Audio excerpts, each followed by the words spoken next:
Baik, seterusnya saya akan bentangkan beberapa data dan juga statistik berkenaan dengan pergerakan dan juga prestasi ringgit di mana ringgit susut berbanding dolar Amerika Syarikat untuk ditutup rendah pada Selasa berikutan penurunan ketara harga minyak mentah dan jangkaan berterusan terhadap pengurangan lebih kecil bagi kadar faedah Amerika Syarikat.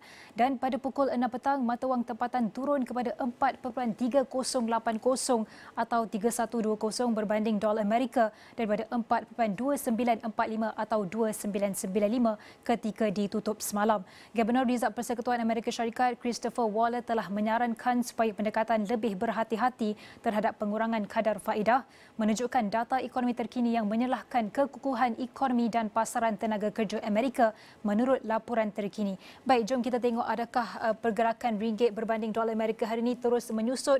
Kalau kita dapat lihat setakat jam 9.40 pagi hari ini 16 Oktober 2024, ringgit berada pada paras 4.305 menyusut lebih berbanding apa yang kita kongsikan tadi berkenaan dengan prestasi ringgit semalam. Kalau kita lihat antara puncanya adalah berkenaan dengan kebimbangan terhadap penurunan lagi berkenaan dengan kadar faedah Amerika Syarikat pada mesyuarat FOMC akan datang. Dan kalau kita dapat lihat di sini ringgit pernah mencapai tahap yang paling kukuh dalam sekitar pada lebih kurang pada bulan September. Kalau kita boleh tunjukkan pada 27 September 2024, ringgit adalah di pada kadar ataupun pada tahap yang paling kukuh lebih kurang 4.1249 pada 27 September. Ini kalau kita dapat lihat pengukuhan ataupun prestasi yang agak kukuh dan stabil untuk ringgit setakat ini dalam bermula pada bulan Mei tahun ini 2024.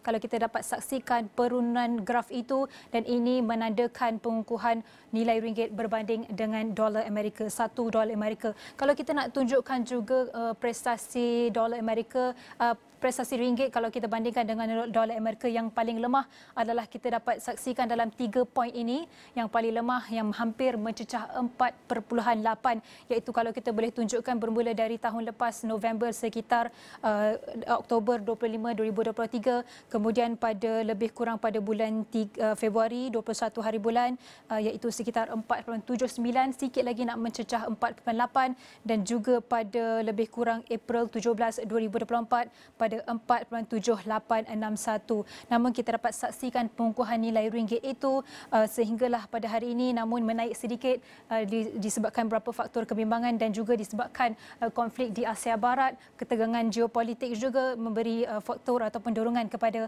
penurunan ataupun penyusutan nilai ringgit. Dan ini adalah perbandingan nilai ringgit berbanding dengan dolar Amerika.